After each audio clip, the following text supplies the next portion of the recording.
The biggest wrestling company in the world feels so unwatchable nowadays. And I don't mean just boring, I don't mean just frustrating. I mean a product that for millions of fans has lost the magic it once had. If you've ever sat on your couch watching Raw and felt like you're forcing yourself to sit through it instead of being entertained, you're not alone. If you've ever seen SmackDown and thought, man, I used to love this so much, but now I'm scrolling on my phone halfway through, then you already know the feeling. But why is this happening? Why does a company with so much talent, so much history, and so much global power feel like it's stuck in a creative ditch? That's what we're breaking down today. And before we jump in, do me a favor, hit that like button, smash that subscribe if you haven't already, and tell us in the comments what made you stop watching WWE consistently. WWE has always been about spectacle, from Hulk Hogan in the 80s to Stone Cold and The Rock in the 90s to John Cena in the 2000s. The company thrived when it felt larger than life. But here's the truth, in 2025, WWE feels smaller than it ever has. Not in terms of money, not in terms of arenas, not in terms of production, because the machine is bigger than ever, but in terms of emotional connection, in terms of unpredictability, in terms of giving fans that must-see, can't-miss television, it's just not there anymore. And fans are noticing. You see it in the live crowd reactions where entire arenas sit on their hands during matches. You see it on Twitter, Reddit, Instagram, where people beg for fresh storytelling. You even see it in the ratings, which despite occasional peaks, never capture that weekly magic like they used to. One of the biggest problems is predictability. WWE booking has become so formulaic that even casual fans can call the outcomes of matches weeks in advance. You know who the company wants to protect, you know who they want to push, and you know who's just there to fill time.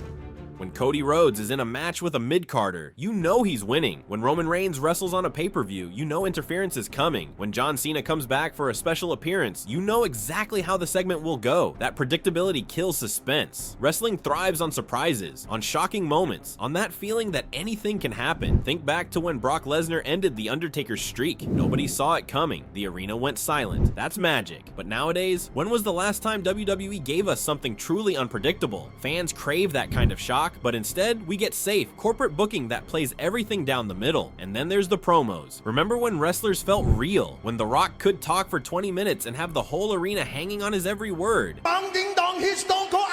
When CM Punk dropped the pipe bomb and blurred the line between reality and fiction. Now, promos feel like they've been run through 5 different writers, sanitized by PR, and rehearsed until they sound robotic. Wrestlers don't get to sound like themselves. They sound like characters written by someone who's never actually been in a fight. That disconnect makes it impossible for fans to believe in these people as larger-than-life figures. And the worst part, we know these wrestlers are capable of greatness. We've seen Seth Rollins cut passionate promos. We've seen Kevin Owens light up the mic. We've seen LA Knight get over by just being himself. But instead of leaning into authenticity, WWE scripts the soul out of its performers. That's not entertainment, that's theater with ropes. Another issue? Oversaturation. 3 hours of Raw, 2 hours of SmackDown, NXT, premium live events, documentaries, specials. There's just too much content. WWE isn't special anymore because it's everywhere. When Raw was 2 hours, every segment mattered. Now with 3 hours, you get filler, rematches, and segments that drag with no payoff. It's like eating too much candy. At some point you get sick of it. Wrestling should leave you wanting more, not begging for it to end. And don't even get me started on rematches. How many times have we seen the same pairings over and over until you don't even care who wins? The idea of long-term feuds has been replaced by endless recycling.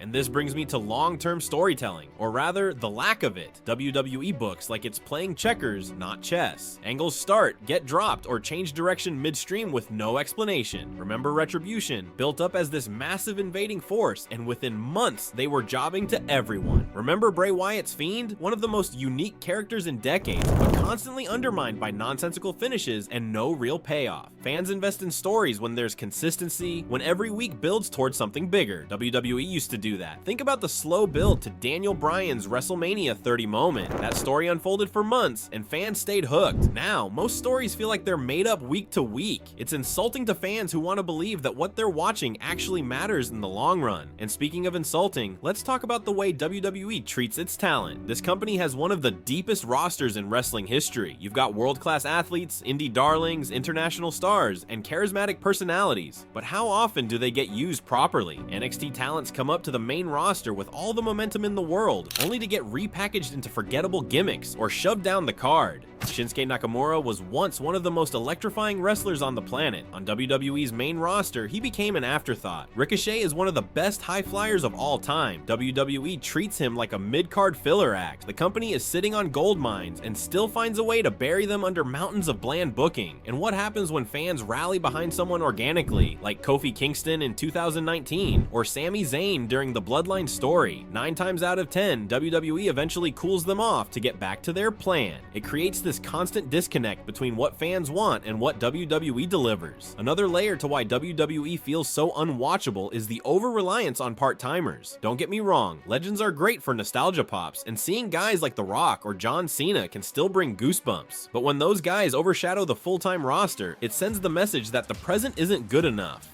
Fans want to invest in today's stars, not feel like they're always second best to yesterday's heroes.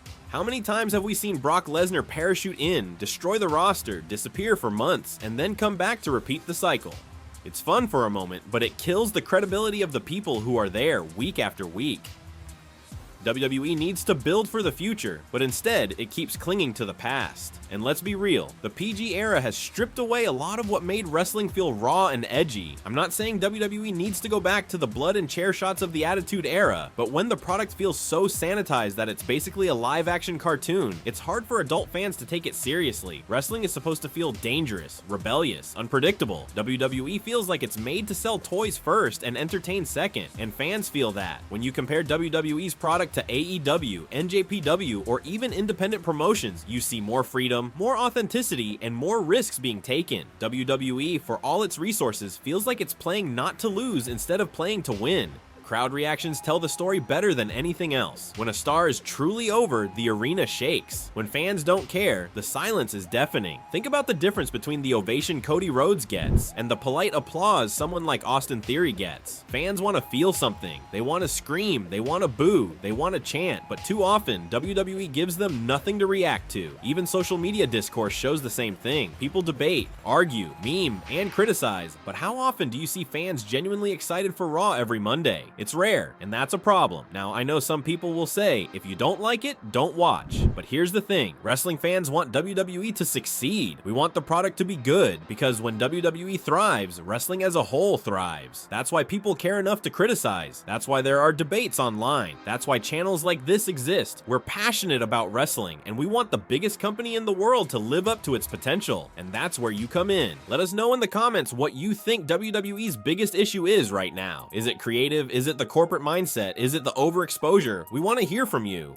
And speaking of community, make sure you follow our Instagram page, Wrestling Revival, link in the pinned comment. That's where we post extra content, behind the scenes updates, and even fan takes that might get featured in future videos. This isn't just about us talking at you. This is about building a space where wrestling fans can unite, debate, and celebrate what we love, even when we're frustrated with it. But here's the dramatic truth. WWE's problem isn't just that it's unwatchable, it's that it has forgotten what made it special in the first place. Wrestling is theater, but it's also chaos. It's story, but it's also reality. It's heroes and villains, but it's also people fighting for respect. Somewhere along the way, WWE traded that authenticity for Polish, traded that danger for safety, traded that fire for formula. And when you strip away the magic, all you're left with is noise. The lights shine brighter than ever, the stages are bigger than ever, but the soul feels dim, and that's why so many fans are tuning out. We remember what it felt like when WWE could shock us. When glass shattered and Stone Cold marched to the ring, you couldn't sit still. When Eddie Guerrero won the title, the crowd cried with him. When CM Punk sat cross-legged and called out the company, the world listened. Those were moments that transcended wrestling. They were cultural moments. Now, WWE has all the tools, all the talent, and all the money to create magic again, but it chooses safety instead, and safety is the enemy of greatness. So if you're watching this, if you still care about WWE, then you know why this matters. Because deep down, we all want that magic back. We want wrestling to make us feel something again. We want to believe that anything can happen. We want to look at the screen and forget everything else for just a moment. That's what WWE used to give us. That's what it can give us again. But until it remembers how, we're left with a product that feels hollow, predictable, and unwatchable. This isn't just criticism, it's a call to action. WWE has the talent, the stories, and the fan base to be incredible again. The question is whether they're willing to take the risks, whether they're willing to listen, whether they're willing to let wrestling be wrestling again. Until then, the silence of the crowd says it all. And maybe, just maybe, the saddest part part is that fans don't even get angry anymore. They get quiet. And when wrestling fans go quiet, that's when you know something is truly broken. Because silence isn't just the absence of noise. It's the sound of people giving up. And that silence echoes louder than any pop, any chant, any cheer.